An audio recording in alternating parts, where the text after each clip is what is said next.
So the new Call of Duty dropped and it's on PlayStation 5, but this is the first year that it is in Game Pass, a subscription service, day and date with the release.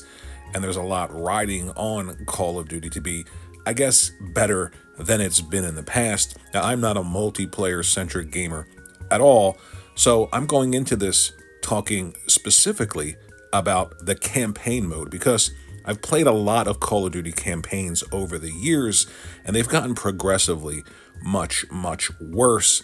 It's sort of an afterthought with this all-in multiplayer-centric world that we seem to live in. Well, mostly Microsoft and Xbox's world when it comes to the creative process. So, is the campaign good? Is it better than previous Call of Duty campaigns? Are there issues? This is what I'm going to talk about here in this video. One of the most important things in a shooter is how the guns feel. And I have to say, after playing about 7 missions a few hours into the campaign, it feels incredibly tight. It just feels really good to use these weapons, to duck, to cover, reload. And of course, there are statistics and stats that you can upgrade for each of these categories. So your reload speed can be upgraded, the amount of ammo in a clip can be upgraded, things like that. You also get a base of operations and you can upgrade that base as well. You can add areas for armament, you can add areas for research and development. All of that is in between missions. So there is a lot to do in terms of modifying the game and the experience according to how you want to play it. Now, when it comes to the actual campaign and the story, I've got to be honest, I haven't really tuned into it at all. It's sort of just par for the course when it comes to these military type shooters and their stories, but I didn't find it to be terrible. It's engaging. The locales so far, they range from just okay to really intricate and detailed. There's a mission early on where you're at a party, and for much of it, you're really not shooting anything. It's more like a stealth and a spy type of a mission. So there's a lot of variety early on, and I feel like they did that on purpose to give you a sense of much more than just, a campaign full of going from point A to point B, shooting things, and then it's over very quickly. Now, I got to a point, and I don't want to spoil anything, but you get to a mission in this game, and the entire structure of the game changes. So think Gears 5 with the skiff in a semi-open world with various objectives that you can go to at your leisure and a main objective that you can also go to at any point in time. And you can tackle this large open area any way you see fit. So this is a big departure for me anyway when it comes to Call of Duty. I found it to be almost refreshing and quite a bit shocking when I got to it. I thought, okay, it's an okay shooter. It's good. It's serviceable. It's pretty locations. It's point A to point B though. And then all of a sudden you're thrust into this new paradigm when it comes to a Call of Duty campaign. And I found it to be that aha moment where when I was playing this campaign, I was sort of like, well, it's just okay. I don't really understand these glowing reviews, these 9s out of 10s.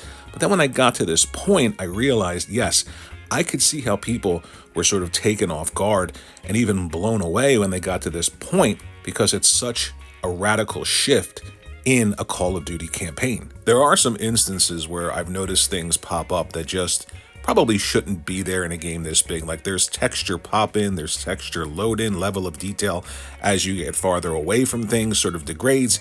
As you get closer, they just pop in. And there are a number of different just odd bugs that I've run into, like people clipping through floors, just some things that you would expect would have been ironed out in a game this big and a release this big, and one of the biggest, if not the biggest release into Microsoft and Xbox's subscription service, Game Pass. Now, I will say there are times where I was going through a mission and fighting enemies, and then all of a sudden you get to the end and there's that one bigger guy with the chain gun who has a health bar above his head, a la Uncharted 2 almost, and I thought, well, this really is sort of not very engaging. And those instances where you're not shooting that I talked about earlier and you're moving through environments and doing things, at first they can be interesting and they can also be somewhat of a breath of fresh air when it comes to just moving from point A to point B and shooting things. There are times where it gets incredibly boring just to be walking around these environments, talking to people.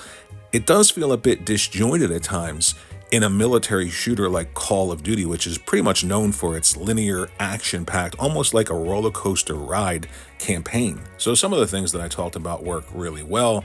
There are some things that are sort of like a breath of fresh air and you're caught off guard. And there are those moments where, like I said, you're walking around and you're doing almost nothing, and that's sort of a change of pace, but they happen quite a bit. And you get to a point where you're fighting in this military style shooter, but somehow zombies are integrated into the story. Some of it just feels like it was done just because they ran out of ideas or they were looking for, drastic ways to change the idea of what a Call of Duty campaign would be, maybe even pad it out a bit to add to it. So there are some things that work really well. There are some things that are just baffling and probably shouldn't be in a Call of Duty campaign. Sometimes those things work when you experience them for the first time, but when you experience them 2 or 3 or 4 times over in the campaign, it gets to be a bit much. I've experienced definitely a lot of the old when it comes to Call of Duty campaign, a lot of new things that I thought, wow, this is interesting what they're doing. And a lot of things that I thought, well, this is baffling and it's not very engaging.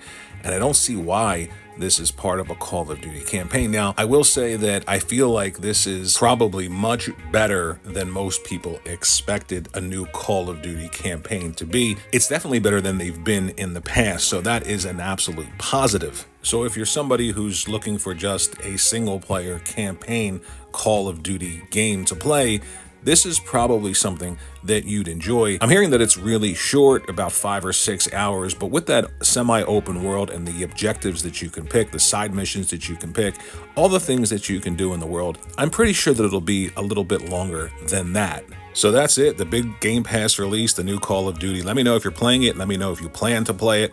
Thanks for watching the video. Like and subscribe, and I'll see you all in the next video.